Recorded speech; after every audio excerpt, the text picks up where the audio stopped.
Hi everyone, it's Az here from HeelvsBabyface. I was just relaxing this Sunday afternoon before this evening's stream, and I just so happened to come across this level 10,000 IQ tweet on my timeline on Twitter. Jesus.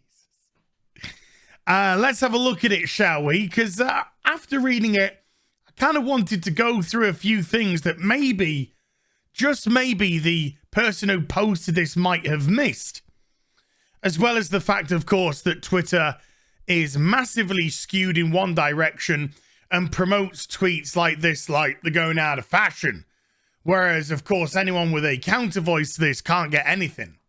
Can't really get anything going. But here you go. Woman equals woke. Talented equals Mary Sue. Well, if you want to go down this avenue, you've kind of got it wrong from the get-go. It should be woman equals Mary Sue with your straw man. And then talented equals woke would probably fit better in those. Never mind. Black equals political. No, it's a color. And gay equals a gender. Well, it's a sexuality, not a gender, but close. He then goes on to say, didn't mean to assume your gender. It's like we've gone backwards. Now, I absolutely agree on this perspective, not in the way that they're kind of taking the angle from, though. Because if this movie came out today, for example, and we're talking about the awful Halle Berry Catwoman movie here, it wouldn't just be, it's a bad movie. It would be, it's woke, PC garbage, go woke, go broke, Catwoman, or whatever bullshit they keep spouting. They then go on to say, as regards to the Predator Prey movie, like this character, we see she's resourceful and ambitious. Not so much. She's obnoxious and never wrong. She trains the entire movie. No, she doesn't. She throws her axe at a tree a couple of times and then attaches a rope to it and throws that a couple of times. We see her learn constantly. Well, there's definitely setup. I'll give you that. There's definitely some setup to pay off later. And make mistakes. She makes one, maybe two mistakes in the whole movie. One of them is completely non-explained. I've done a non-spoiler review earlier today. Go check it out. But one of those mistakes should have led to her being dead. But for some reason, she wakes up in a teepee. Never mind. And all that leads to the finale where she turns into Neo from The Matrix. Yes. And then leads to one of the most obnoxious third wave feminist intersectional endings to a movie ever. Just, if you don't want to know, just mute me now for 30 seconds. And then when I finish, I'll do that at the screen and then you can come back. 3, 2, 1. The movie ends with her returning back to her camp with the Predator's head on her own. And she throws it down in front of the chief and his wife. And then the camera, as she looks around the tribe, just focuses on all the women. Not a single solitary man, just all the women in the camp. And they all kind of smile. As if to say, yay, all the men are dead. Woman power, I guess. You can come back now. So that was the ending to that wonderful movie. You'll always have to suspend disbelief a bit for one human versus a predator. She's like 100 pounds soaking wet. And there we have this massive predator. When I think I called him Duke in the first video. Dutch. If you saw the way that Dutch was dealing with it, Jesus Christ, he's ragdolling him. But, you know, whammonsy, I guess. But we're going to get onto the whammonsy and his complaints in a moment. But it was done very well here. No, it wasn't. It really wasn't. The ending was a joke.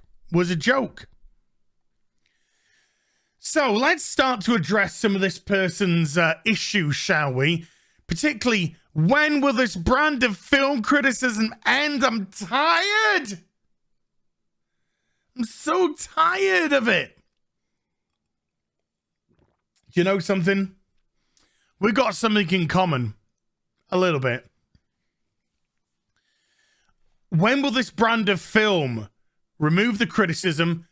End. When will this brand of film end? Do you know why there's criticism like this? Is it because the far right, because, you know, the alt-right, the far right, the white supremacists, whatever they want to call you, you know, because the fucking children and everyone who disagrees with me is Hitler.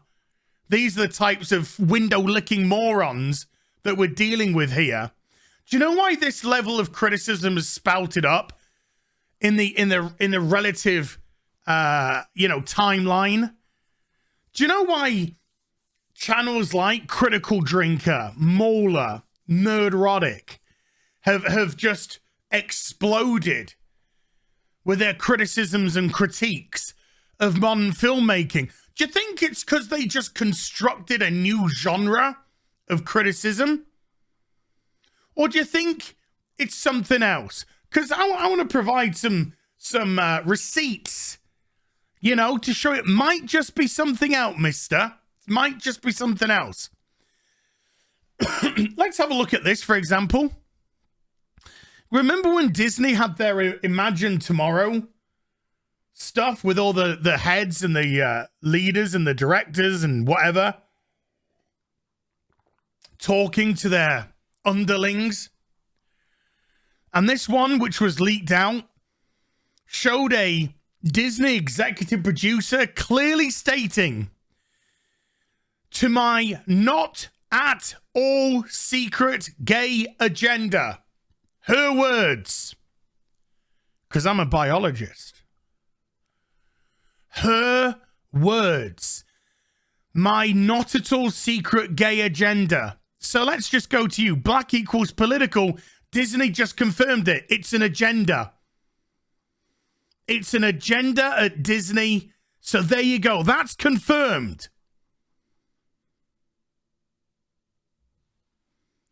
And Disney are pumping out the shit right now. They're pumping out the race-changed princesses.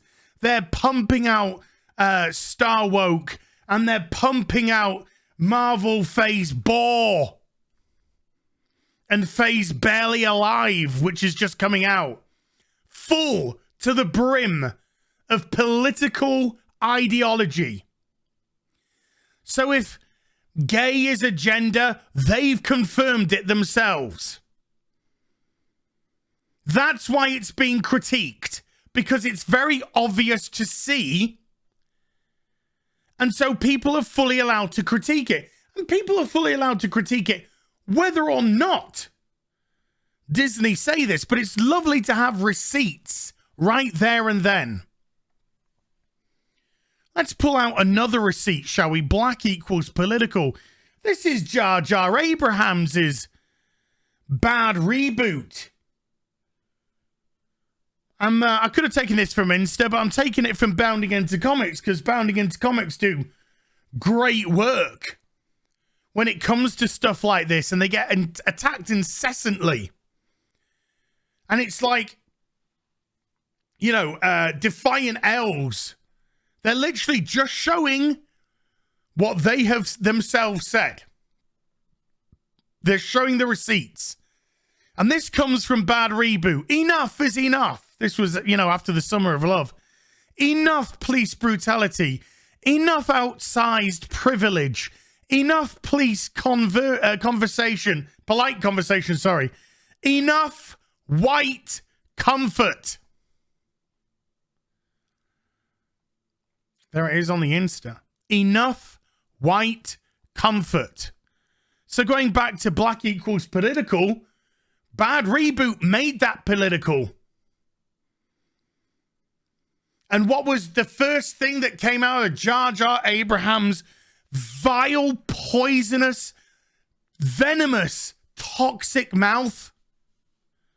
We're going to hire a black guy who smiled and didn't give a shit at 9/11. We're going to hire him to write Superman. We're going to get him to deconstruct the shit out of it. and we're gonna look to try and make Superman black. That to me would very much be considered a political stance. Now here we are 2 years later, and we ain't heard much about it. Because of course, these companies like Bad Reboot, they're only as good, and their longevity only is as much as that political stance is active. And if there was a wave of let's just have Asian women be in every movie, in every role, you can guarantee your fucking ass that Bad Reboot would be one of the first companies to go, oh yes, we're casting all the Asian women in those roles. Asian women lives matter. Because they're all fucking frauds and fakes and phonies and like you, just gaslighters and straw manners.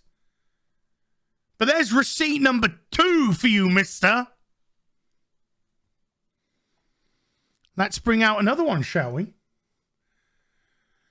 What's the title of this? Hollywood's Identity Crisis. Actors, writers, and producers warn of reverse racism in the film industry, which has created a toxic climate for anyone who is white and a middle-aged man. And then we have stances here. A revolution is underway. White actors are being fired.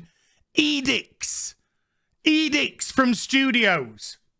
Not fresh air, edicts from studio bosses are making it clear that only minorities, racial and sexual, can be given jobs. But I guess it's critical drinkers' fault. Here's a quote from Jordan Peele, by the way. I don't see myself casting a white dude as the lead in my movie, Peele said. Not that I don't like white dudes, but I've seen that movie before. Really, I've seen plenty of movies with a black lead before. I've seen plenty of movies where there are strong, when I say strong, it's one of these horrible words we use now, just great black characters. Hell, when I was a kid, one of my favorite movies of all time, and it remains one of my favorite movies of all time, Beverly Hills Cop. Who leads that? Well, that's Eddie Murphy. It shouldn't. Jesus Christ. You, by your very nature of saying I'm excluding white people, are being racist. So let's just go back to Mr. Dickwad here. Black equals political. Well, there seems to be plenty of evidence to suggest that it is. In Hollywood. This, what I'm showing you, has nothing to do with YouTubers. It's got nothing to do with YouTubers. It's got nothing to do with YouTuber criticism. These are the studio mandates. This is what is being said by studios. This is what is being said by executive producers as fucking fact. Receipts. Not stupid straw man tweets that might get you a few fucking likes, but do you know what? It doesn't get you the truth. Because you know you're fucking wrong. And you know that these people are legitimate in their criticism, but when you're losing the battle, and my God, as we've seen recently, you are really losing the battle, you might as well try and create a straw man. You might as well try and twist the narrative, pervert the narrative, change it. When's this gonna stop? When's this criticism gonna stop? It'll stop when you fucking stop doing it. But hey, motherfucker, I'm not done with you yet. I'm not done with you at all. Let's jump to the BBC. The BBC explaining their diversity and inclusion policy. Diversity isn't simply about assembling the right ratio of people with different characteristics or identities. Boom! That is exactly what the BBC inclusion and diversity policy is, because it's broken up percentile-wise. There must be X% female, X% black, X% disabled. And more. X% gay, X% this, X% that. And then look at the very next sentence. Here comes the gaslighting, folks. It's all about understanding why those differences are valuable. Oh, gosh, shut the fuck up. Shut up. Let's go here. The BBC wants a fifth of its workforce and senior management to be from diverse backgrounds by 2023. At present, it's nearly 16% of BBC employees are black, Asian, or minority ethnicity, while this drops to 12.6% among top executives. Oh my God, we didn't get enough gays in there. Fuck. Do you know how stupid that sounds? Well, that's as stupid as the policy is, but this is a policy by a studio, a television studio here in the UK, which is also now being adopted by Amazon. And let's go to fucking Amazon, shall we? Sophia Nomvete, who plays Princess Disa in the show, spoke to PA Media where she claimed she is the face of a necessary redress of balance.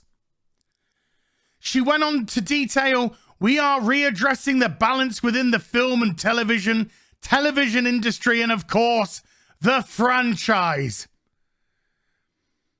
And I hope lots of franchises moving forward. We are specifically changing law, changing the way the world's been built to facilitate our own ideology. Right there.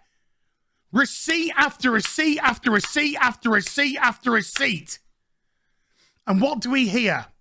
We hear the term, we want these TV shows to reflect the world around us. Well, go to fucking Japan. Go to fucking Japan then. And what do you see when you go to Japan? Well, you see 99.9% Japanese. Go to Korea. What do you see when you go to Korea? 99.9% Korean. What happens if you go to China? You end up in a concentration camp and then a hole in the fucking ground, bitch. That's what happens then. So this world around us is the West. That's what you're referring to. But if you came to the UK, what would you be surrounded by? 87.5% white. And this isn't racism that I'm spouting here. They are statistical facts. And the very fact that you want to put your, and this is a fucking receipt stamped on, your political ideology into other people's franchises shows how fucked you are. So, Mr. fucking Mercury, with fucking tears of soy coming down your face, when will this brand of film criticism end? When you fucking stop it in the films. See you in the next video. Bye for now.